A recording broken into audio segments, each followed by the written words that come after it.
नमस्कार, आप देख रहे हैं राष्ट्रधर्म। मैं हूं आपके साथ संदीप तिवारी। दिल्ली में नो मनी फॉर टेरर सम्मेलन में बोलते हुए पीएम मोदी ने कहा कि आतंकवाद मानवता के लिए बड़ी समस्या है। आतंक के खतरे के प्रति सावधानी और एकजुटता जरूरी है। भारत लंबे समय से आतंकवाद झेल रहा है। जीरो टॉलरेंस का रुख ही आतंकवाद को हरा सकता है। भारत में आज से नो मनी फॉर टेरर सम्मेलन का 2 दिवसीय आयोजन किया जा रहा है। इस कार्यक्रम में 72 देशों के प्रतिनिधि शामिल हैं। हालांकि इसमें पाकिस्तान और अफगानिस्तान हिस्सा नहीं ले रहे हैं। सम्मेलन को संबोधित करते हुए पीएम मोदी ने कहा कि जब तक आतंकवाद को जड़ से नहीं उखाड़ देते, हम चैन से नहीं बैठेंगे। आज आतंक का तरीका बदल रहा है, नई तकनीक का इस्तेमाल हो रहा है।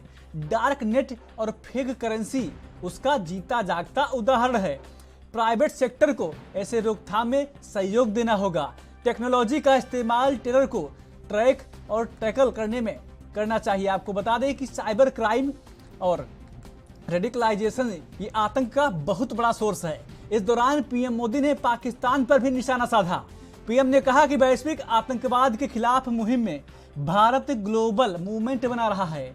दूसरे देशों के बीच आतंकवाद को रोकने के लिए ज्वाइंट ऑपरेशन और प्रत्यार्पण संधि होनी चाहिए।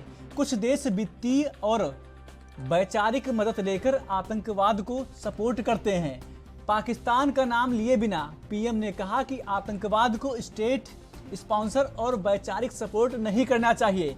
विदेश में बैठे गैंग जो अपने मूल देश के खिलाफ ऑर्गेनाइज्ड क्राइम की गतिविधियां संचालित कर रहे हैं, उनके खिलाफ अंतरराष्ट्रीय सहयोग करना चाहिए। आपको बता दें कि साइबर क्राइम के जरिए कट्टरता फैलानी बड़ी चुनौती है। सभी देशों का सहयोग बहुत जरूरी है।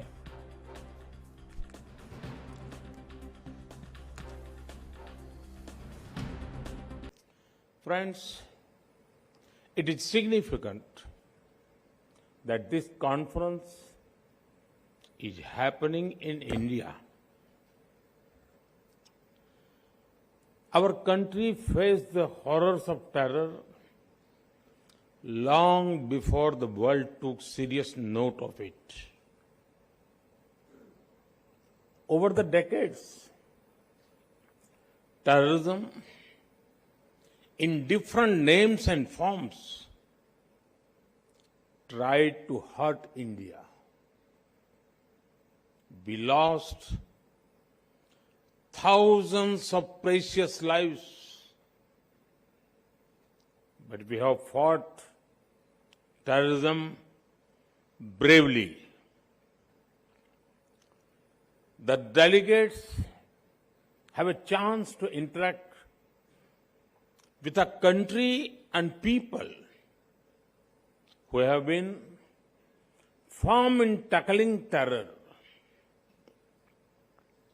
We consider that even a single attack is one too many. Even a single life lost is one too many. So, we will not rest till terrorism is uprooted. Friends, this is a very important gathering. It should not be seen as a gathering of ministers only, because it deals with a subject that impacts entire humanity.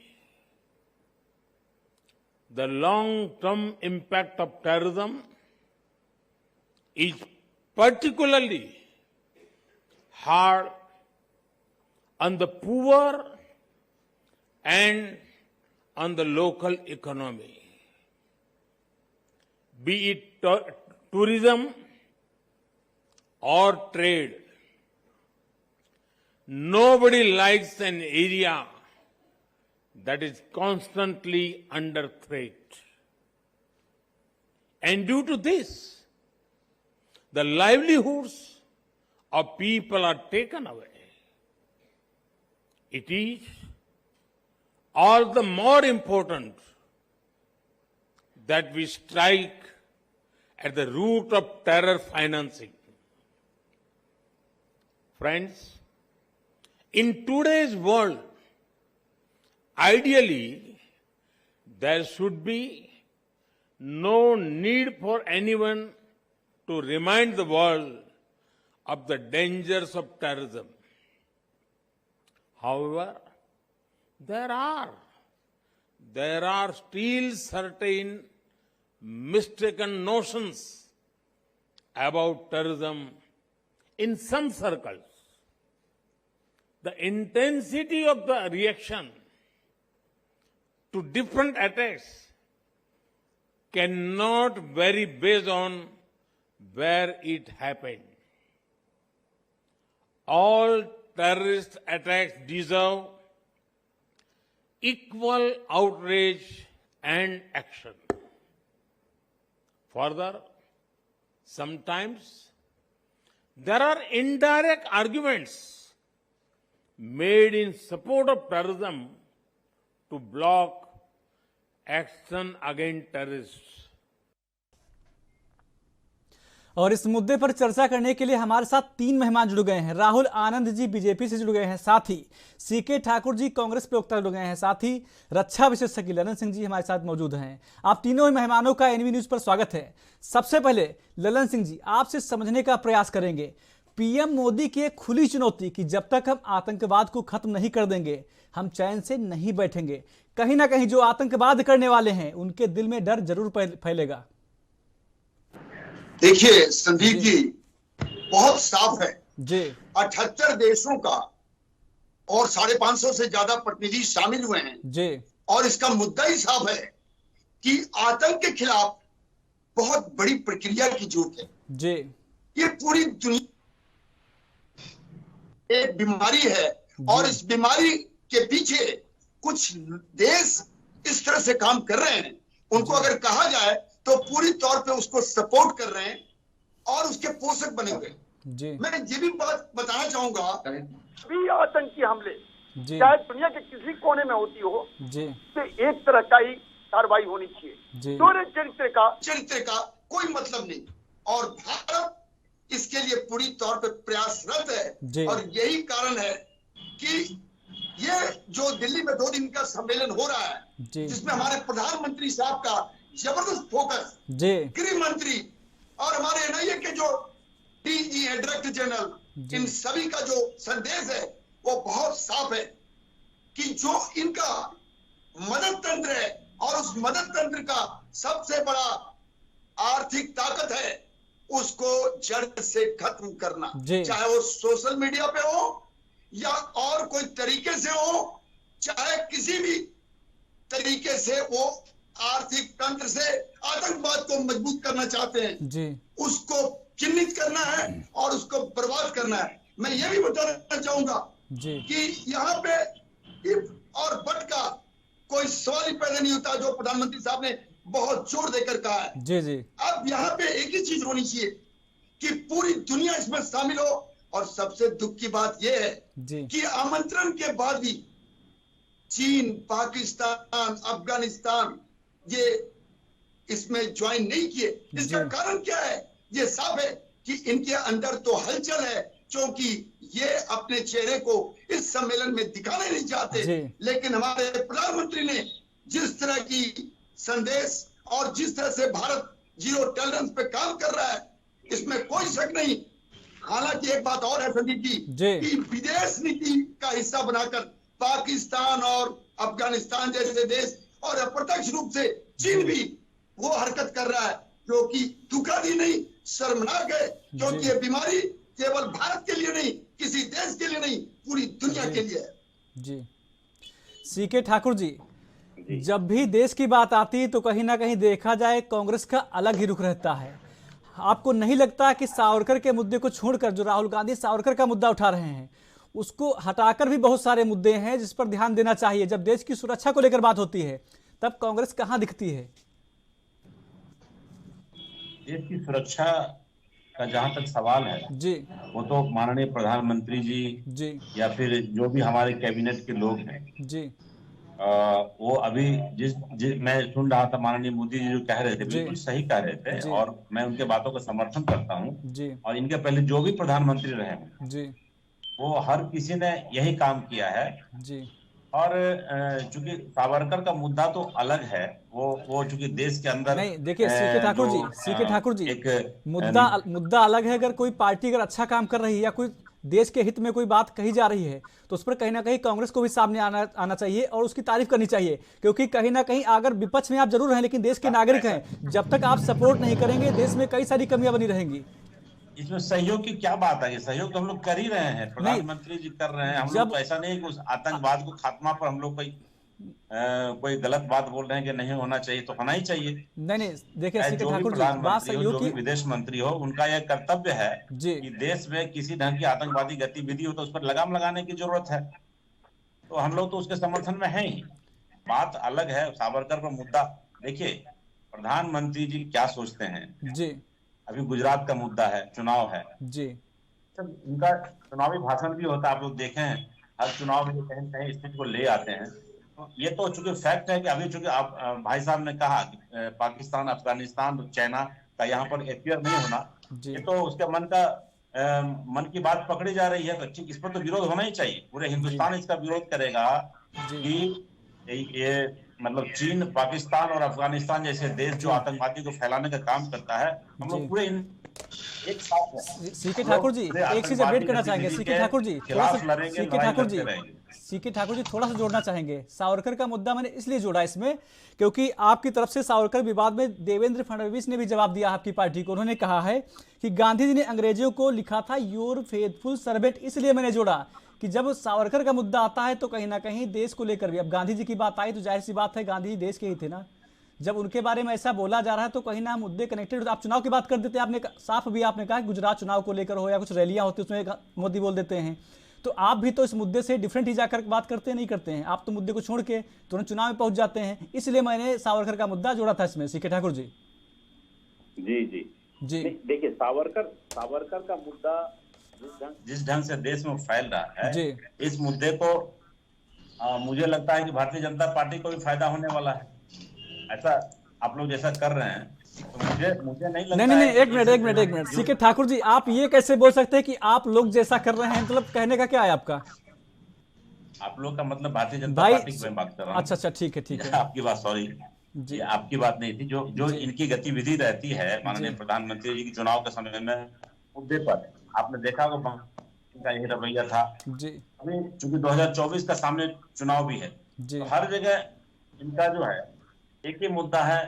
अभी चूंकि आतंकवादी वाले मुद्दा तो मैं इसको कुछ बोलूंगा नहीं, लेकिन जब भी चुनाव आएगा तो हिंदू मुसलमान, भारत पाकिस्तान ये सब करते करते उस चुनाव को लाते हैं सामने और अपना एक इंटैक्ट लोगों का इमोशन पैदा करके वोट में तब्दील करने की कोशिश करते हैं जी। ये उनका मुद्दा रहता है। लेकिन जब आतंकवाद की मुद्दा है, आतंकवाद पर लड़ाई लड़नी है तो हम लोग पूरे कांग्रेस हो चाहे अन्य दल हो, सब एक साथ हैं। हम पूरे भारतीय हैं और पूरे भारत की अस्मिता और सुरक्षा के लिए हम लोग अपनी जान कुर्बान करने के लिए तैयार रहते हैं जी। राहुल आनंद जी, आवाज आ रही है आपको? जी आ रही है। राहुल आनंद जी, हमने सवाल किया था ठाकुर जी से तो उन्होंने कुछ और ही जवाब दे दिया हमें। उन्होंने कहा कि चुनाव नजदीक आ रहा गुजरात का, इसलिए वो कई सारी रैलियों में ऐसी बयानबाजी कर देते हैं कभी कभी। देखिए सबसे पहले तो ये समझना होगा कि जब हम देश की बात करते हैं और राष्ट्र निर्माण की बात करते हैं तो राष्ट्र निर्माण में जो आवश्यक तत्व होती हैं, जो राज्य होती हैं, वो राज्य के निर्माण के बाद ही देश का निर्माण होता है और तब जाकर एक राष्ट्र बनता है। और राहुल गांधी जी के हिसाब से तो भारत तो राष्ट्र है ही नहीं, सबसे पहली बात। दूसरी बात ये कि आपने एक बात कही कि आतंकवाद को लेकर अगर बड़ा ही स्पष्ट संदेश देने का काम अगर माननीय प्रधानमंत्री जी करते हैं तो ये हमारे लिए बहुत ही गर्व की बात है, क्योंकि आज तक जब 1962 में भारत और चीन का जब लड़ाई हुई थी तो उस वक्त ही उस समय के तत्कालिक गृह मंत्री ने इस बात का अंदेशा लगा लिया था कि भविष्य में चाइना के साथ ना मित्रता अच्छी है ना बहुत ज्यादा विश्वास इसके ऊपर अच्छी है जी। अगर आप आए दिन की दौर की बात करेंगे तो मैं आपको बता दूं कि पाकिस्तान जो मदर कंट्री है आतंकवाद की, उसके ऊपर चाइना हमेशा सॉफ्ट कॉर्नर रखता है। वही नहीं, चीन के अंदर उइगुर एक मुसलमान की प्रजाति होती है, उनका जब दमन होता है तो उस समय पाकिस्तान भी खामोश रहता है।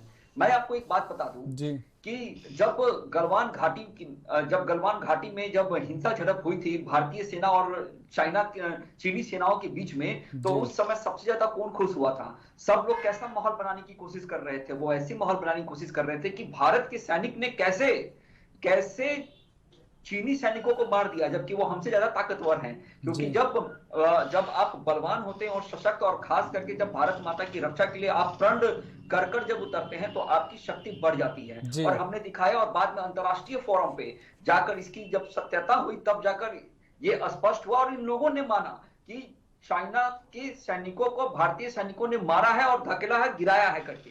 अब मैं आता हूं उन बातों के ऊपर कि आप एक ऐसा उपाय करिए कि एक बहुत ताकतवर राजा है, वो अपनी प्रजाओं पे दमन करना चाहता है, और यही नहीं, वो अंतर्राष्ट्रीय स्तर पे विस्तारवादी नीति रखता है, लेकिन वो तोतलाता है। जब वो तोतलाएगा तो उसकी शक्ति वहीं पे कमजोर पड़ जाएगी और सामने वाले उस पे भारी पड़ जाएंगे। और संजोग देखिए, जो चीन की जो लड़ाई है वो भी तह पे आके टिकती है। 3 तह है इसके अंदर। पहला ये है कि तियानमेन, जिसको तियानमेन चौक के नाम से जाना जाता है, दूसरा है तिब्बत और तीसरा है ताइवान। और जब हमने अक्सर देखा है कि चाइना से हमारी कोई भी सीमाएं डायरेक्ट वे में नहीं जुड़ती हैं, लेकिन वो अन्य देशों को अपने माध्यम बनाता है। जैसे उसने नेपाल को बनाया और उसने पाकिस्तान को बनाया। जब पाकिस्तान ने हमारे एक ऐसे भूमि को अधिग्रहण कर लिया और बाद में पाकिस्तान ने चाइना को, राहुल आनंद जी आपको रोकना चाहेंगे, छोटा सा ब्रेक लेते हैं, ब्रेक के बाद आपसे जवाब लेते हैं।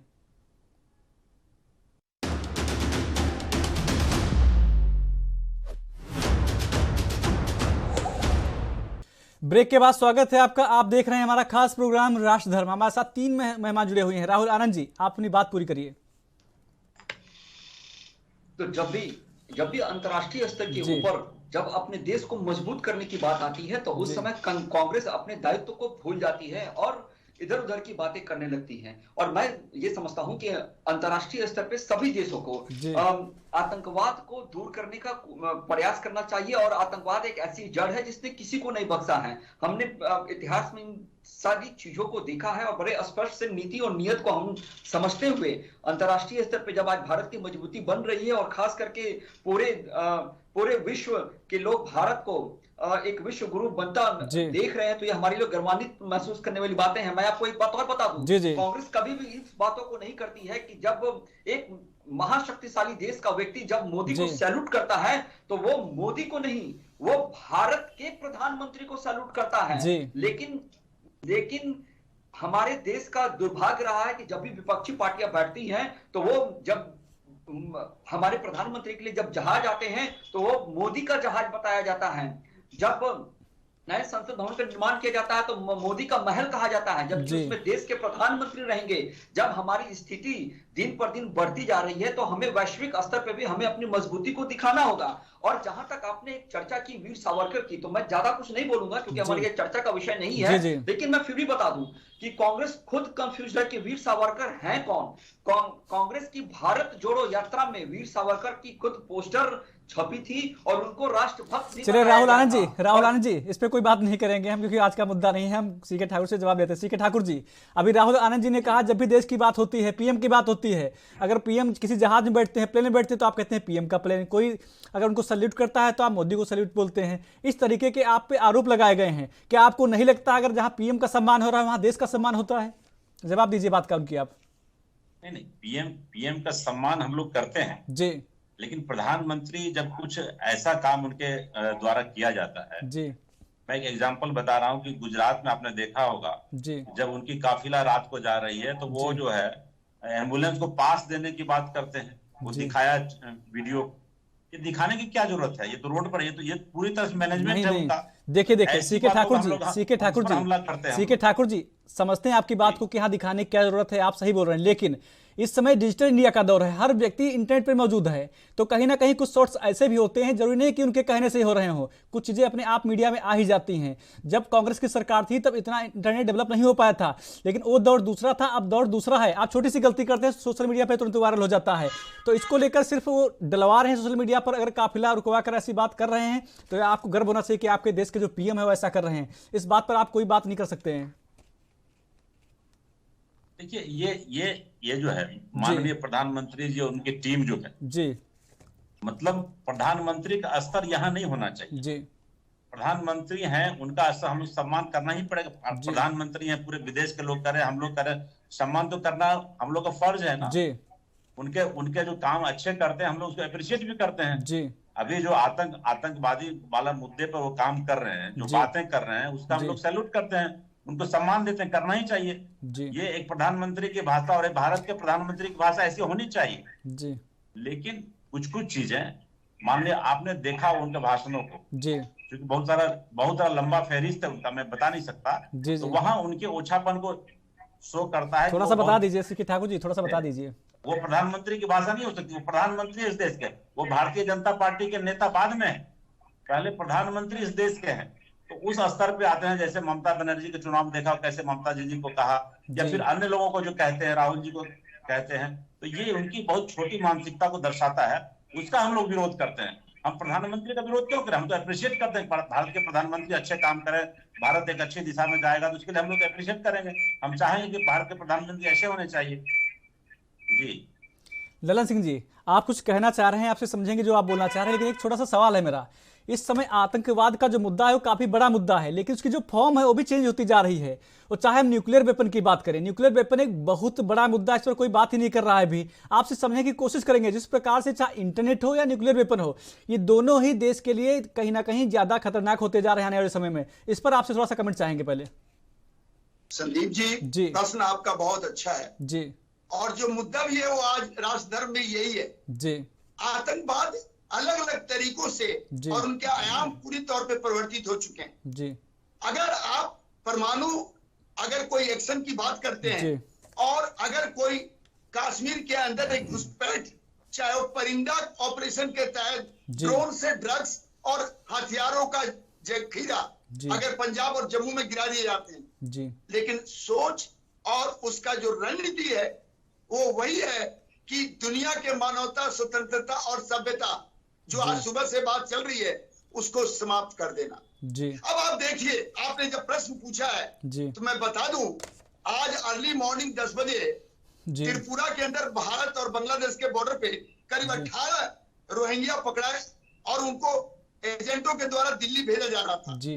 अगर वो भारत में आ गए और फर्जी कागजात से वो दिल्ली पहुंच गए तो उनका जो अगला कदम क्या होगा आप सोच सकते हो, आतंकवाद के साथ ही जुड़ा होगा। इसमें कोई ना और कोई गलत गुंजाइश नहीं है, वो वही होगा जो आतंकवाद के लिए आजकल नए नए आयाम बन रहे हैं।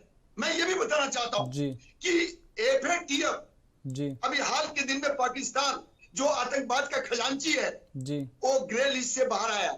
आप याद कीजिए 2009 से लेकर अभी तक 4 बार वो ग्रे लिस्ट में गया और ग्रे लिस्ट से बाहर आया। अब आतंकवाद को जड़ से उखाड़ने तक अगर हम नहीं रुकते हैं, और मैं ये भी बताना चाहता हूं कि जब कुछ देशों का विदेश नीति आतंकवाद के ऊपर निर्भर है जी, तो आने वाले दिनों में अगर रूस और यूक्रेन का युद्ध को देख लें और ताइवान और चीन की तानातानी देख लें और जो देश हैं वो हथियारों का जखीरा बेचने और रिपेयर में लगे हुए हैं, लेकिन सबका मकसद कहीं ना कहीं जाके बाद में अपने मुद्दे को अंजाम तक पहुंचाने के लिए एक तरह का आतंकवाद जो दूसरे देश में जाकर उनका बहुत बड़ा नुकसान करना चाहते हैं। लेकिन उनको पता होना चाहिए कि जैसे अफगानिस्तान में हुआ, रूस और अमेरिका दोनों को बहुत बुरी तरह से अपना नुकसान उठाना पड़ा। मैं आपको ये भी बताना चाहता हूं, चाहे इजराइल हो, मिडिल और चाहे आपको ईरान हो, इन सभी का अगर इस आतंकवाद के अंदर एक तरह का सहयोग नहीं होगा, दोहरा चरित्र होगा दो तरह का सोच होगा, तो यह आतंकवाद कभी भी खत्म नहीं होगा। तो उसके लिए भारत प्रयासरत है। और जहां तक ठाकुर साहब या अपने बीजेपी प्रवक्ता साहब को मैं एक चीज जरूर बोलूंगा, भारत के अंदर जो अभी आरोप और प्रत्यारोप की हालत है उसमें आम लोग बड़े दुखी हैं। और एक नवीन पटनायक जो उड़ीसा का चीफ मिनिस्टर है, उनको अगर छोड़ दिया जाए तो प्रचारों का अंत हो चुका है। मैं ये कहता हूं, आपने जो कहा बहुत सही, सोशल मीडिया बहुत एक्टिव है, हर आदमी फोटोग्राफर है, वो किसी भी चीज को कैमरा में ले लेता है और सोशल मीडिया पर डाल देता है। मगर ये बात भी सही है कि भारत आज बदला बदला सा नजर आ रहा है, चाहे वो G20 का हो और चाहे 2 दिन का सम्मेलन का हो। संदीप जी, बड़ी ताकतवर ये मुद्दा है। अगर आतंकवाद को खत्म करने के लिए उसके जड़ को जहां से भी पैसा मिलता हो, वो पैसा कैसे भी मिलता हो, चाहे पाकिस्तान से मिले, किसी और देश से मिले, अगर उसके जड़ को काट दिया जाता है तो मैं ये मान के चलता हूं ये एक तरह का संगठित अपराध है। जो फंडिंग है वो आतंकवाद के साथ जो जुड़ा हुआ है, तो जरूरी है कि दुनिया से इस आतंकवाद को अगर खत्म करना है तो नो मनी फॉर टेरर जो सम्मेलन है वो बहुत अच्छा है। और इसके ऊपर निष्पक्ष होकर सभी देशों को एक चरित्र में एक तरह का एक्शन, कोई दोहरा चरित्र नहीं, और एक्शन भी ऐसा जैसा कि हमको सोचना चाहिए ईमानदार होके। क्या ये देश दुनिया को बर्बाद नहीं कर रहा? आतंकवाद किस देश को नुकसान नहीं कर रहा? मैं ये कहता हूं अब समय आ गया कि लगातार हम कश्मीर का इस तरह का घुसपैठ, इस तरह का टारगेट किलिंग हम एक्सेप्ट नहीं कर सकते। तो भारत का ये प्रयास बहुत अच्छा है और मैं मानता हूं कि 2 दिन का जो 78 देशों का सम्मेलन है, इसके ऊपर सभी दलों का सहयोग और समर्थन हो। और ये तीसरा मीटिंग है जो अंतर देश मंत्रियों का, ये पहला नहीं है। और 2018 में सबसे पहला पेरिस में हुआ था और उसके बाद मेलबर्न में हुआ था। तो अगर दिल्ली में कोई खास इसका अंजाम निकलता है, मार्ग प्रशस्त होता है, तो देश के लिए भी अच्छा है और दुनिया के लिए भी अच्छा है। जी राहुल आनंद जी, जिस प्रकार से आतंकवाद की पीएम बात कर रहे हैं, मोदी जी बात कर रहे हैं, लेकिन कहीं ना कहीं देखा जाए तो देश के अंदर भी आतंकवाद पनप रहा है, भारत के अंदर पनप रहा है। वो स्लीपर सेल के तहत एक्टिव रहते हैं। हालांकि बात अगर पैसे की करें, फंडिंग बाहर से ही आती है, लेकिन वो तमाम वेबसाइट हैं जिनका कोई रजिस्ट्रेशन नहीं है, देश को टैक्स नहीं देती हैं, उन पर आपकी सरकार विचार क्यों नहीं कर रही है? तमाम ऐसी वेबसाइट हैं जो देश के अंदर रहकर देश को खोखला कर रही हैं, लोगों का पैसा मार रही हैं, लूट रही लोगों को, लेकिन देश को टैक्स 1 रुपया नहीं दे रही हैं। वो कहीं ना कहीं देखा जाए तो वह भी इनडायरेक्टली आतंकवाद को ही बढ़ावा दे रही है, क्योंकि जो बिना टैक्स का पैसा बाहर जा रहा है, आखिर उसका इस्तेमाल कहाँ हो रहा है, इस पर भी सरकार को कहीं ना कहीं ध्यान देना चाहेगा। राहुल आनंद जी, देखिए संदीप जी, सबसे बड़ी बात यह है, आपने प्रश्न बड़ा अच्छा पूछा और आपके चैनल के माध्यम से देश की जनता बातों को सुन रही है और समझ भी रही है। और आपने जो प्रश्न किया वो काफी बेहतरीन है और मैं इसकी बारीकी से उत्तर देना पसंद करूंगा। सबसे पहली बात मैं ये बता दूं कि जितने भी भारत के अंदर विपक्षी पार्टियां हैं, उनको 1 माइंड 1 अप्रोच कर आगे बढ़ना पड़ेगा आतंकवाद के प्रति, पहला। दूसरा ये कि स्वर्गीय बिपिन जनरल रावत ने एक बहुत बड़ी बात कही थी। उन्होंने कहा था कि हम 2.5 मोर्चे पर लड़ने के लिए तैयार हैं। इसका अर्थ पता है क्या था? इनका अर्थ ये था कि एक तरफ हम चाइना, दूसरी तरफ हम पाकिस्तान और तीसरी 2.5 मोर्चा अपने देश के अंदर लड़ेंगे। उनके कहने का तात्पर्य ये था। और जो लगातार सेना के अंदर जो रिफॉर्म किया जा रहा है और अपने आप को जो सशक्त किया जा रहा है, और यही नहीं, जिस प्रकार की परिभाषा 2014 के बाद रची गई, जब सरहद पे जब हमारे भारतीय सैनिक खड़े होते थे और उनकी गर्दनें काट ली जाती थी और सिर्फ बातें की जाती थी ये कहकर कि उसने 1 मारा है, हम 20 लेकर आएंगे, उसका उदाहरण हमने बदला। हमने मारा और हमने मरने भी नहीं दिया। जो आतंकवाद के गढ़ में चोरी छुपे भारत के अंदर आक्रमण करते हैं, जो लोग ये कहते हैं स्लीपर सेल्स के दायित्व को निभाते हैं, जो लोग हमारे देश का नमक खाकर गुणगान किसी और देश का करते हैं, जो विपक्षी पार्टियां ये बैठती है कि जब भी चुनाव का समय आता है और हिंदू मुसलमान की ये बातें करते हैं, मैं उन सारे लोगों से पूछना चाहता हूं कि क्या जब 1962 आया था तो एक वक्फ बोर्ड बनाया गया था, उसको अतिरिक्त शक्तियां 90 के बाद क्यों दे दी गई? ये भी एक प्रश्न उठता है। क्या वो जिहाद का काम नहीं किया गया? दूसरी बात, जो टैक्स पेयर की आपने बात की, मैं उस टैक्स पेयर की बात कर लेता हूं। 2014 के पहले और 2014 के बाद हमारे देश के अंदर कितने टैक्स पेयर बढ़ गए, लोगों के अंदर जागरूकता। नहीं, राहुल जी उसकी बात नहीं कर रहे हैं कि देश के अंदर जो टैक्स पेयर बढ़ गए। कुछ वेबसाइट बाहर से चलती हैं, उनका प्रचार भी हो रहा है। चाहे वो यूट्यूब ले लीजिए या ऐसी वेबसाइटें, इन पर ऐड आता है उनका, लेकिन भारत सरकार उस पर कोई भी ध्यान नहीं दे, धड़ल्ले से अपना काम कर रही हो, देश को टैक्स बिल्कुल नहीं दे रही हो, उन पर सरकार क्यों गौर नहीं कर रही है? जी संदीप जी, मैं आपको बताना चाहूंगा कि समर शेष है नहीं पाप का भागी व्याघ्र, जो तटस्थ है समय लिखेगा उनके भी अपराध हैं। मैं एक बात और बोलना चाहूंगा कि हाथों में गीता रखेंगे, सीने में कुरान रखेंगे, मेल बड़ा जो आपस में वही धर्म ईमान रखेंगे, काशी और काबा भी होगा, पहले हिंदुस्तान रखेंगे।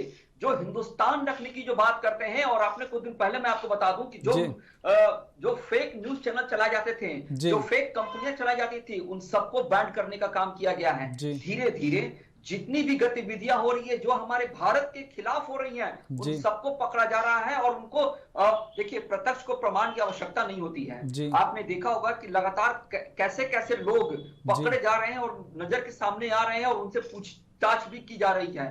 तो कभी भी किसी के ऊपर जब शिकंजा कसा जाता है, और खास करके अपने लोगों के ऊपर जब आप शिकंजा कसते हैं, तो आपको 2 कदम आगे रहना पड़ता है अपनी सबूतों को लेकर। तो सरकार सारी चीजों को कर रही है, और जो बिलबिलाहट, जो खिचखिचाहट, और जो एक पुरानी कहावत है कि खिसियानी बिल्ली खंभा नोचे वाली बात, वो अपने देश के अंदर बड़ी खूबी से देखने को मिल रहा है। आनंद लीजिए, आनंदित रहिए, और सरकार का काम है उनको पकड़ना और सलाखों के पीछे डालना। मैं आपको विश्वास दिलाता हूं कि जल्द ही वो सारे लोग जो भारत विरोधी बयान दे रहे हैं, जो एक सनातनी धर्म को नीचा दिखाकर पैसे कमाने का काम करते थे, उन सबको सनातनी लोगों ने जवाब दिया है, तमाचा देने का काम भी किया है। और एक बात और बता दूं, सीके ठाकुर साहब ने एक बात कही जिसमें उन्होंने कहा कि गुजरात चुनाव में ऐसी बातें वो बोल जाते हैं। तो मैं उनसे पूछना चाहता हूं कि जब माननीय प्रधानमंत्री जी 1 नेशन 1 इलेक्शन की बात करते हैं, तो सारी विपक्षी पार्टियां क्यों पीछे हट जाती हैं? हमारे देश की ऐसी व्यवस्था है कि हर वक्त कहीं ना कहीं चुनाव होते रहते हैं, तो चुनावी सभा में विकास करना भी आवश्यक है। अगर आप सच में आप इन बयानबाजी से बचना चाहते हो, तो माननीय प्रधानमंत्री जी का समर्थन कीजिए, हम आपके साथ खड़े हैं। सीए ठाकुर जी, आप जवाब दीजिए बात कर राहुल गांधी की। जो भी उन्होंने जवाब दिया है, चाहे वो फर्जी वेबसाइट को लेकर हो, क्राइम को लेकर हो, या फिर जो टैक्स नहीं पे कर रही वेबसाइट उनको लेकर हो, क्या आप इनकी बात से सहमत हैं कि देश के अंदर जो भी वेबसाइटें चल रही हैं उस पर कार्रवाई हो रही है? क्योंकि कई ऐसी वेबसाइटें हैं जिस पर सरकार भी ध्यान नहीं दे रही है। कितना सहमत है आप बात से उनकी? देखिए, देश के अंदर बाहर की तो बात छोड़ दीजिए, देश के अंदर जितना साइबर क्राइम है, रोज प्रत्येक दिन जो हमारे लोग बैंक के पैसे अकाउंट से निकल रहे हैं, लोग लूटे चले जा रहे हैं, इस पर तो सरकार कहीं कुछ काम भी नहीं कर रही है। जी ठाकुर जी बोलिए। ये मत उठाइए, आप फोन मत उठाइए, आप उसको ओटीपी मत दीजिए, बस इतना केवल। आनंद जी जवाब लेंगे, आपसे जवाब लेंगे भी। जी ठाकुर जी। क्विक एक्शन है, वो क्विक एक्शन कहीं सरकार की दृष्टि नहीं है। दूसरी बात कि ये जहां तक हमारी स्थिति है, सामरिक स्थिति हमारी इतनी कमजोर है, हम सामरिक रूप से इतने कमजोर, एक तो उस स्थिति को बनाने के लिए हमारी जो बेरोजगारों की फौज है, उस फौज के लिए क्या क्या मोदी जी ने वो क्या अग्निवीर जैसा योजना ला दिए। 4 साल तक नौकरी करिए, फिर यदि आप संतुष्ट हुए तो आगे बढ़ेंगे आप। मतलब ये इस काम आपको अभी यूक्रेन के युद्ध और रूस के युद्ध से सीख लेनी चाहिए कि किस ढंग से यूक्रेन, ठीक है अंतर्राष्ट्रीय मदद उनको मिल रहा है, लेकिन यूक्रेन किस ढंग से रूस को जवाब देने के लिए तुला हुआ है, फिर भी रूस लगातार हमला हो रहा है, कई अब साल आने वाला है। तो इस ढंग से यदि आज हमारे ऊपर कहीं से अटैक होता है, चाहे वो चीन हो, पाकिस्तान हो, अफगानिस्तान, यदि अटैक कर लेता है, तो हमको कैसे बचना है? हमारे पास सामरिक स्थिति हम बहुत कमजोर है। हमारी सामरिक स्थिति को काफी आगे बढ़ाने की जरूरत थी। यहाँ बेरोजगारों की फौज पड़ी हुई है, लोग बेरोजगार बैठे हुए हैं, इस पर तो कोई बात ही नहीं करते हैं, सिर्फ आते हैं वहाँ पे कि इस धर्म को आगे बढ़ाओ, उस धर्म को घटाओ, उसको ऐसे करो वैसे करो। मुझे इससे मतलब नहीं है, बेरोजगारों को काफी नौकरियां मिले। जितनी कंपनियां है जो सेना के लिए जो कंपनी आर्म्स बनाती थी, उस कंपनी को भी मोदी जी ने बेच दिया अपने मित्रों के हाथ में। तो इस ढंग की विडंबना है इस देश के लिए, वहां ध्यान देने की जरूरत है। जो सरकारी कंपनियां उसको धीरे धीरे करके उसको घाटा में दिखाकर जो प्राइवेट कंपनी को बेचते जा रहे हैं, तो इससे देश तो काफी कमजोर हो रही है। तो ये इस स्थिति को ध्यान देने की जरूरत है। देखिए ऑल ओवर ये है, ये प्रधानमंत्री जी सिर्फ दोस्तों के बीच और कुछ भी नहीं है इनका। तो इस पर हम लोगों को अमल करने की जरूरत है। राहुल आनंद जी, सीके ठाकुर जी की बात का जवाब दे दीजिए। जो आर्म्स बनाने वाली कंपनी थी उसको भी आपने बेच दिया, कैसे कैसे इल्जाम लग रहे हैं आपके ऊपर? देखिए, कुछ दिन पहले की बात है जी।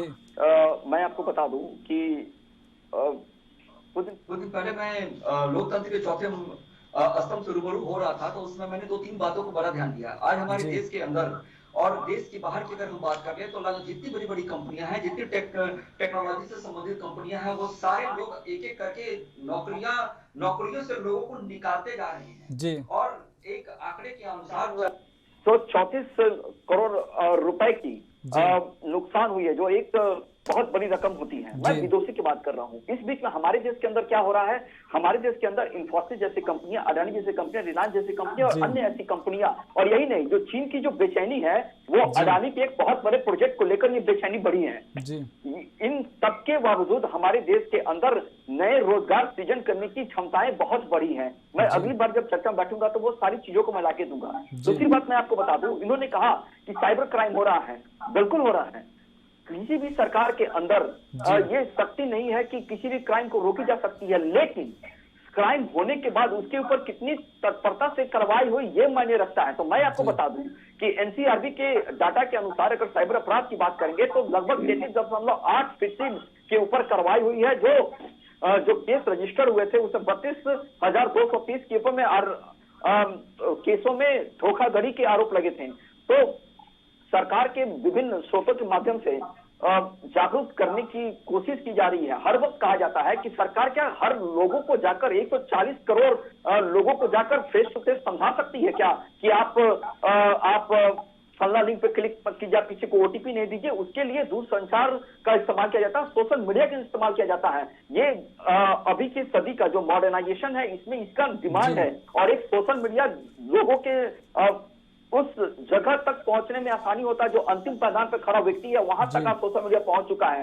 तो मैं इन सब चीजों को सिरे से खारिज करता हूं, और देश की जनता आज समझदार हो चुकी है, तभी जाकर आज कांग्रेस का ये हर्ष हो रहा है। जो कांग्रेस कहीं भी अपनी सरकार नहीं बना पा रही है और जो भारत जोड़ने की बात कर रहे हैं वो भारत तोड़ने की तरफ अग्रसर हो गए हैं। राहुल आनंद जी, मैं ज्यादा ही भटक चुके हैं शायद। मैं आ रहा हूँ जी, मैं आ रहा हूँ। जहां तक रूस और यूक्रेन लड़ाई की बात है तो मैं आपको बता दूं कि किस तरह से रूस और बड़े बड़े देश भारत को एक ऐसे भावना के नजर से देख रहे हैं कि भारत मध्यस्थता कर सकती है, भारत मध्यस्थता कर सकता है। इसकी विदेश नीति काफी अच्छी है, काफी सुदृढ़ और मजबूत है, भारत के ऊपर भरोसा जताया जा सकता है। जब सारे विदेश के लोग, विदेशी सारे अलग अलग देश जब भारत के ऊपर भरोसा जता रहे हैं, जब भारत के अंदर रिसेशन नहीं आ रहा है, उस समय भारत के अंदर भारत के लोग इस प्रकार की अगर बातें कर रहे हैं तो मैं समझता हूं कि काफी खेद प्रकट करने वाली चीजें हैं। इनको तथ्य से रूबरू होना काफी आवश्यक है। और मैं आपको बता दूं कि भारत ने हर वक्त कोशिश की है, अमेरिका ने भी भारत को आंख दिखाने की कोशिश किया कि उसने रशिया का क्यों समर्थन किया, लेकिन फिर भी हमने अपनी नीति पे, हमारे देश के प्रधानमंत्री अपनी नीति पे खड़े रहे और अडिग रहे, तब जाकर आज झुकती है दुनिया। बॉस, झुकाने वाला मोदी चाहिए। इसलिए जो आज हो रहा है वो हमारे 140 करोड़ भारतीयों के लिए गर्व का क्षण है। आजादी के अमृत महोत्सव में जब हम आज ऐसे तमाम बड़े बड़े फैसले ले रहे हैं, और जहां तक जो कभी भी किसी भी चीज का रिफॉर्म आता है, अभी कुछ दिन पहले माननीय प्रधानमंत्री जी पुलिस को रिफॉर्म करने की बात कर रहे थे जी। कितने ऐसे मुख्यमंत्री थे जो गैर भाजपा प्रदेश था, जहां गैर भाजपा की सरकार थी, वो लोग उपस्थित नहीं हुए। क्या वो चाहते हैं सच में पोलाइट बनाना? क्या वो चाहते हैं लोगों के बीच पहुंचना? क्या वो चाहते हैं कि क्राइम को मैं कैसे कंट्रोल करूं? तो जो लोकल स्तर पे, खास करके राज्यों की जो पुलिस व्यवस्था है वो राज्य का विषय है, लेकिन फिर भी क्या उसे सुदृढ़ करने की आवश्यकता नहीं है? उस वक्त कांग्रेस कुछ नहीं बोलती है। मैंने कांग्रेस को हर वक्त वैसे मुद्दे को देखा है तूल देते हुए, जब एक बच्चे को डांटा जा सकता है कि हिजाब पहनकर संवैधानिक संस्थाओं पे नहीं जाना है, तो उस समय लड़की हूं, लड़ सकती हूं, लड़की बड़ा पहने, लड़की कुछ भी पहने, इस तरह का अगर आप ट्वीट करते हैं तो आप अपने देश के अंदर बच्चों को क्या शिक्षा देना चाहते हैं? आप अपने देश के अंदर कौन सी संस्कृति का प्रचार करना चाहते हैं? इसको रोका जा सकता है। इसलिए मैं आज भी कहता हूं कि जो लोग देश की अखंडता और खास करके अभी कुछ दिन पहले की बात बताता हूं कि एक कमल को लेकर विवाद छिड़ गया था, तो क्या कमल जो चुनाव चिन्ह भारतीय जनता पार्टी का है उसमें चुनाव आयोग ने दिया है, लेकिन उसके पहले उसके पहले राष्ट्रीय फूल है, उसको किसने लाया, उसको किसने मान्यता दी? और यही नहीं, सनातन धर्म से राहुल आनंद जी इस पर बात नहीं करेंगे, हर चीज को करते हैं ये। राहुल आनंद जी इस पर कोई बात नहीं करेंगे, कमल का फूल कहाँ से आया, चुनाव चिन्ह, इस पर कोई बात नहीं करेंगे।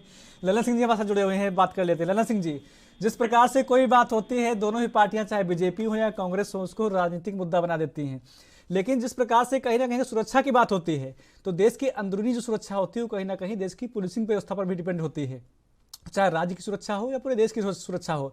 जो इकाई होती है वो पुलिस से स्टार्ट होकर इंडियन आर्मी तक पहुंचती है। लेकिन अभी राहुल आनंद जी ने एक बात कही कि जो राज्य की जो पुलिसिंग होती है वो कहीं ना कहीं राज्य सरकार के दबाव में भी काम करती है। तो कहीं ना कहीं देखा जाए कि जो क्राइम की शुरुआत होती है वो कहीं ना कहीं किसी राज्य से ही शुरू होती है। अगर वहाँ की पुलिसिंग अच्छी हो, वहाँ की जो सुरक्षा व्यवस्था है अगर ठीक तरीके से हो, तो कहीं ना कहीं क्राइम को कंट्रोल किया जा सकता है। जो बड़ी घटनाएं होती हैं उनको अंजाम देने से रोका जा सकता है। इस पर क्या कहेंगे आप? आपका जो बात है वो बहुत सही है जी। ये देश जो है संघीय प्रणाली का है जी। किसी भी स्टेट में अगर कोई आतंकवाद, उग्रवाद या नक्सलवाद जब प्रारंभ होती है तो सबसे पहले उसके लॉ एंड ऑर्डर के मुताबिक उनके राज्य का ये रिस्पॉन्सिबिलिटी बनता है कि उसको दबाया जाए। अगर उनसे नहीं दबता तो अर्धसैनिक बलों की मांग होती है, और अर्धसैनिक बल के बाद भी अगर जरूरत पड़े तो जैसे कश्मीर और नॉर्थ ईस्ट की इलाके हैं उसमें सेना का भी इस्तेमाल होता है। लेकिन सवाल एक बात है कि जो मुद्दे पे हम बात कर रहे हैं उसमें 2-3 चीजें आपको समझना पड़ेगा जी। जब याद कीजिए कंधार कांड हुआ था जी, या मुंबई का जो आतंकी बहुत जबरदस्त दुनिया का हमला हुआ था जी, उनको बचाने में सबसे ज्यादा सहयोग किसका हुआ जी? यूनाइटेड नेशन के मंच पे चीन का। उन्होंने वीटो करके उसको बचा दिया और अभी तक ये सिलसिला चल रहा है। जब भी कोई वैश्विक आतंकवादी का घोषणे की बात होती है या प्रस्ताव अमेरिका या कोई और देश या भारत करता है तो चीन उसको अपने वीटो के मार्फत उसको दबा देता है। अब मैं एक चीज और कहना चाहता हूं कि अगर इसी तरह से इस तरह का चीन या कोई देश जिसको मैं मान के चलता हूं कि वो खजांची भी है और पोषक भी है आतंकवाद का, तो एक बात याद रखिए, जो प्रधानमंत्री साहब बोलते हो या आप भी हम बोलते हैं कि हम तब तक इंतजार नहीं करेंगे कि मेरे घर में कोई आतंकवादी आ जाए और हमारे परिवार के किसी सदस्य का जान ले ले। तो उसी तरह देश की बात होती है, किसी भी राज्य के अंदर अगर इस तरह का आतंकवाद का कोई एक आदमी और एक की जान चली जाती हो तो वो छोटी मोटी बात नहीं है। इनके नेटवर्क को, इनके सहयोगी नेटवर्क को और इनके जितने भी सोर्सेज हैं उनको खत्म करना, व्यापक रूप से एक्शन करके ये 2 दिन का जो सम्मेलन है उसमें यही बातें उठ रही हैं और इसी के लिए एक प्रस्ताव और काम करने का एक निर्णय का तरीका इसको अपनाना इस सम्मेलन का मुद्दा है। और मैं चाहता भी हूं कि अब समय नहीं रह गया कि दुनिया का कोई भी देश वो इंतजार करे कि साहब इनका कोई आतंकवादी आएगा और फिर हम उसकी सामना करेंगे। अब वो समय खत्म हो चुका है। तो मैं ये कहना चाहता हूं कि भारत इसका बहुत बड़ा भुक्तभोगी है और ये अब समय नहीं रह गया जी। अगर जरूरत है तो हमें और आगे बढ़कर, और आज आपने देखा यूनाइटेड नेशन के मंच पे पाकिस्तान ने अनावश्यक रूप से कश्मीर के बारे में एक प्रस्ताव पेश कर दिया, हालांकि हमारे तरफ से पूरी तौर पे विरोध भी हुई। और मैं ये भी बताना चाहता हूं कि हमारे जो नेता हैं सभी दलों के, उनका सभी का मंशा ये है कि भारत में कोई भी आंतरिक सुरक्षा का समस्या ना हो। जब कोई पुलवामा के बारे में बोलता है तो मुझे शर्म आती है कि कोई भी देश का नागरिक, और नेता तो बहुत बड़ी चीज है, प्रजातंत्र का मालिक है, कभी ऐसा हो सकता है कि सरकार कोई इस तरह की हरकत करके वोट की राजनीति करे? मैं इस बात को मानता नहीं। कश्मीर के जिक्र पे हमेशा पाकिस्तान बोलता है और भारत उसको लताड़ता है जी। लेकिन एक बात साफ है, हमें नेताओं को, हमारी राजनीतिक दलों को अब सुरक्षा के मामले में संदीप जी एक होना पड़ेगा और गैर जरूरी मंचों पर भी अनाप शनाप बयानबाजी नहीं करनी होगी। और जैसे जम्मू कश्मीर हमारा अभिन्न अंग है तो उसके अंदर किसी तरह का 370-35A उसको छोड़िए और आने वाले दिनों में लोकल पर्यटन, वहां की अर्थव्यवस्था, इसके बारे में सोचिए। और जो ये 2 दिन का मुद्दा है उसमें कितना फायदा हम उठा सकते हैं और जीरो टॉलरेंस का क्या क्या व्यापक एक्शन कर सकते हैं, इस पे जो बातें हो रही हैं वो हर राज्य में, हर स्तर पे उसके लिए हम सभी का सहयोग होना चाहिए। और आज आपको पता है हमारे 4 जवान शहीद हो गए माछिल सेक्टर में, जो कि घुसपैठ का एक खास मुद्दा वहां पे रहता है, क्योंकि बर्फ बहुत गिरना शुरू हो गया और हमारे जवान उसके चपेट में आ गए। लेकिन उनका मकसद क्या था कि किसी तरह का वहां माछिल सेक्टर में घुसपैठ ना हो, क्योंकि वहां पहले हो चुका है। तो आज दोपहर में हमारे 4 जवान शहीद हो गए। कभी उसके बारे में भी सोचिए। केवल अनाप शनाप और सिस्टम को बना के रखना नेताओं की काबिलियत होनी चाहिए, ना कि आम आदमी का। लेकिन स्टेट जरूर कहीं ना कहीं अपने सरकार के दबाव में उनकी पुलिस और उनकी प्रशासन होती है। मैं आपको बताता हूं जी, आज मैं बिहार का रहने वाला हूं जी। मुझे कुछ पत्रकार बाइट लेने से पहले बोलते हैं कि साहब अब परिवर्तन हो गया। अरे क्या परिवर्तन हो गया? हमारा देश आंतरिक सुरक्षा या बाहरी सुरक्षा हम एक हैं, हम इसमें कोई डर के बात नहीं करेंगे। अगर बीजेपी भी एक्शन प्रॉपर नहीं लेती है और अब लेट करती है, उसके लिए भी हम बोलेंगे। हमारी इंदिरा जी भी बहुत ताकतवर प्राइम मिनिस्टर होती थी। और ये जो भारत का देन है वो सभी का दिया हुआ हमारा भविष्य है, वर्तमान है। लेकिन अब मोदी जी को अगर वर्तमान में काम करने का मौका मिला हुआ है तो उसमें ज्यादा सुरक्षा के मामले में राजनीति नहीं हो, क्योंकि सुरक्षा में राजनीति खतरनाक एक मार्ग है जो कि देश को कमजोर करता है और इससे बचना बहुत जरूरी है। जी सीके ठाकुर जी, कहीं ना कहीं जब भी कोई एक्शन होता है आतंकवाद के ऊपर तो कांग्रेस को उल्टी सीधी बयानबाजी से बचना नहीं चाहिए।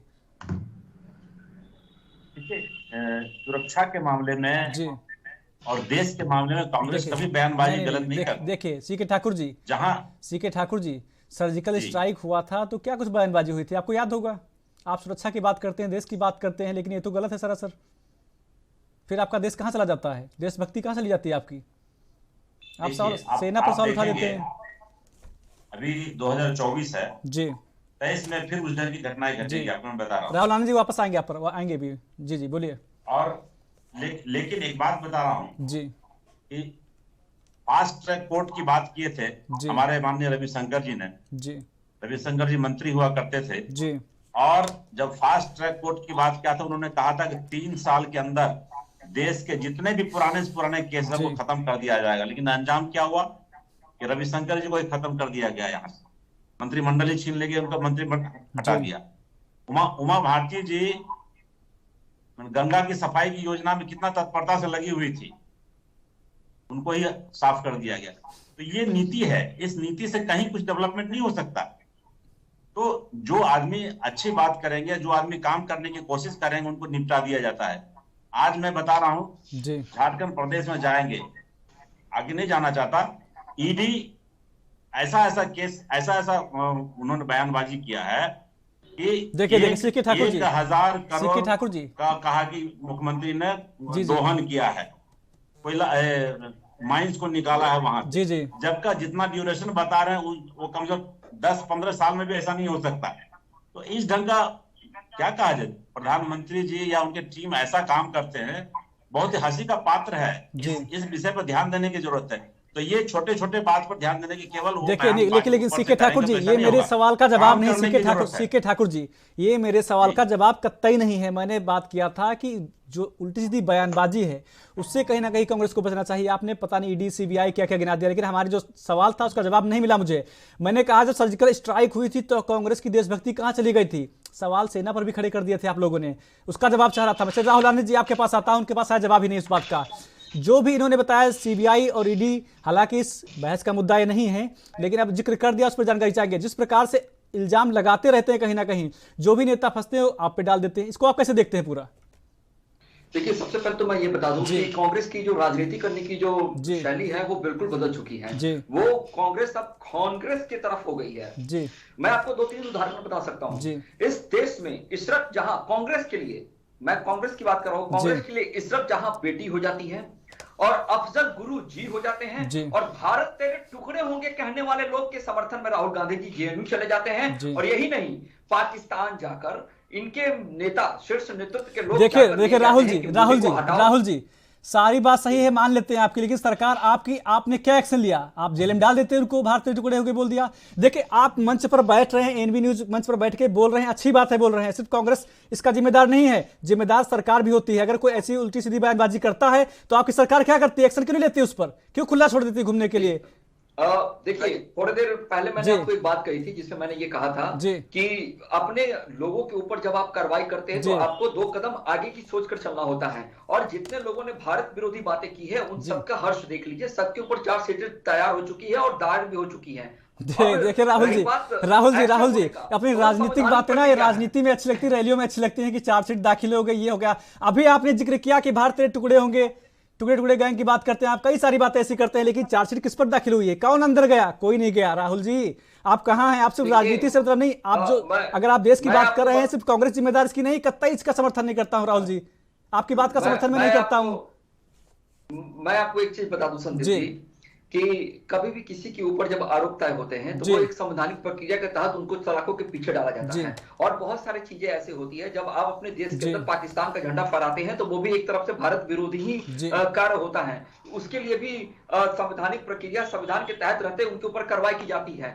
हमने कदम बढ़ाया, लेकिन अफसोस की बात यह है कि थोड़ी देर पहले आपने एक बात कही जिसमें हमारे देश के जो लोग हैं वो लोग उनके समर्थन में खड़े हो जाते हैं, जो उनके हौसला अफजाई करते हैं। क्या जो सरकार होती है, क्या उनकी ये जिम्मेदारी होती है? देखिए राहुल जी आप सही कह रहे हैं, ये बात आप सही, राहुल जी आप बात सही कह रहे हैं कि अपने ही देश के लोग उनके सपोर्ट में आ जाते हैं, लेकिन जब आप अपने देश के जो लोग सपोर्टर हैं उनसे आप नहीं निपट पा रहे हैं तो आप आतंकवाद से कैसे निपटेंगे? ये बड़ा सवाल है। जब देश के छोटे छोटे लोग देखिए हमने आतंकवाद से कैसे निपटेंगे इसका उदाहरण प्रत्यक्ष को प्रमाण की कोई आवश्यकता देखिए नहीं राहुल जी हम मानते हैं जो नेशनल मुद्दे हैं हटके होते हैं, अंदर की राजनीति घरेलू राजनीति होती है, हटके होती है। लेकिन जैसे कि आपने कहा कि ना घर के लोग सपोर्ट कर देते हैं, उस मुद्दे पर मैंने बात कही, जो आपने बात कही ना कि अंदर के लोग सपोर्ट कर देते हैं। हम किसी पार्टी पे नहीं जाएंगे, हम सिर्फ एक मुद्दा ले रहे हैं जो आपने कहा कि भारतीय टुकड़े होंगे और उनका लोग सपोर्ट कर देते हैं। जो सपोर्टर हैं उनके खिलाफ भी आप एक्शन लीजिए, आप सरकार में आप तो कर सकते हैं ना। संदीप जी आपने जो बात कहा कि आतंकवाद से कैसे निपटेंगे, तो मैं आपको बता दूं कि धारा 370 और 35 से हटाकर आतंकवादी गतिविधियों को हमने कम कर दिया। और यही नहीं, जो पाकिस्तान से जो आतंकवादी आते थे तो उरी और सर्जिकल स्ट्राइक करके उनको भी सीधा किया गया। और यही नहीं, गलवान घाटी के अंदर जिस प्रकार से जब चाइना अपने आक्रामक रूप को बढ़ाता था तो उसको भी भारतीय सेना ने और आक्रामकता के साथ उसका परिचय दिया है। तो हम चारों तरफ से देखिए राहुल आनंद जी वो जो भी हुआ सेना ने किया। सेना और राजनीति दोनों अलग हैं। हम बात कर रहे हैं घर की, जो अंदर की राजनीति, घरेलू राजनीति, उसकी बात कर रहे हैं। आप सेना में पहुंच जाते हैं तो जो भी सर्जिकल स्ट्राइक हुआ, जो भी हुआ सबको पता है। लेकिन आप अगर किसी पर्सन की बात करें देश के अंदर अगर रह रहा है तो उस पर आपने एक्शन क्यों नहीं लिया अभी तक, ये बताइए आप। देखिए देश के अंदर भी एक्शन हुए हैं, चाहे आप उत्तर प्रदेश उठाकर देख लीजिए या दिल्ली उठाकर देख लीजिए या बिहार उठाकर देख लीजिए, किस प्रकार से छापामारी करके एनआईए के लोगों ने लोगों को पकड़ा है और तार से तार को जोड़कर निकाला है कि कहां कैसे कैसे लोग हैं। तो ये मैं दावा के साथ कहता हूं कि जल्द ही वो सारे लोग सलाखों के पीछे रहेंगे जो भारत विरोधी एजेंडे को चला रहे हैं। और बिहार के अंदर खास करके जो सेंसिटिव एरिया है, आप ही के चैनल पर मैं बैठा था और आपने ही एक सवाल किया था कि बिहार के पटना के अंदर में फुलवारी शरीफ में इस प्रकार की गतिविधियां चल रही है, आप खामोश कैसे हैं? केंद्र सरकार ने एक्शन लिया सर, केंद्र सरकार ने एक्शन लेकर उनको पकड़ा और उनसे तार जोड़कर झारखंड से लेकर किशनगंज तक गए हम। और निकालने के बाद हमारे देश के हमारी विपक्ष की पार्टियां कहने लगी कि भारतीय जनता पार्टी बीजेपी परेशान कर रही है। राहुल आनंद जी समय कम है, छोटा सा रिएक्शन ललन सिंह से लेते हैं। राहुल आनंद जी रोकना चाहेंगे, समय बहुत कम है। ललन सिंह जी जुड़े हुए हैं हमारे साथ, उनसे रिएक्शन लेते हैं छोटा सा। ललन सिंह जी, जो भी बातें राहुल आनंद जी ने कही, जो मैंने सवाल किए थे, इसको आप थोड़ा सा कमेंट करके बताइए इस पे कि आप कैसे देखते हैं पूरे मामले को। जो भी अंदर की राजनीति हो रही देश के अंदर, अभी राहुल जी ने बताया कि अंदर के लोग सपोर्ट कर देते हैं उनको, इस पूरे प्रकरण को आप कैसे देखते हैं? छोटा सा रिएक्शन चाहेंगे आपसे। अब तो राजनीति ऐसी हो गई है कि मुंह में हाथ डाल दो और वोटिंग करा दो। मैं कहता हूं अब समय नहीं था कि मेरे घर में घुसोगे तो देखेंगे। अब साफ है, अगर कोई नेता हो, रसूखदार हो या कोई आम आदमी हो, अगर वो राष्ट्र के खिलाफत बात करता है उसके लिए बहुत अच्छी कानून है, उसको आप सजा और कानूनी प्रक्रिया के द्वारा अंदर कीजिए जिससे कि उदाहरण मिले। और अब जीरो टॉलरेंस में सबसे पहला काम यही कि कोई भी आदमी सुरक्षा के अगेंस्ट में बात करता हो तो एक्सेप्टेबल जीरो टॉलरेंस के तौर पे किया जाए, ये आज की जरूरत है। जी चलिए ललन सिंह जी, आपने अपना कीमती समय एनबी न्यूज को दिया, आपका भी बहुत बहुत धन्यवाद। साथ ही राहुल आनंद जी, आपने अपना कीमती समय एनबी न्यूज को दिया, आपका धन्यवाद। साथ ही सीके ठाकुर जी, आपने अपना कीमती समय एनबी न्यूज को दिया, आपका बहुत बहुत धन्यवाद।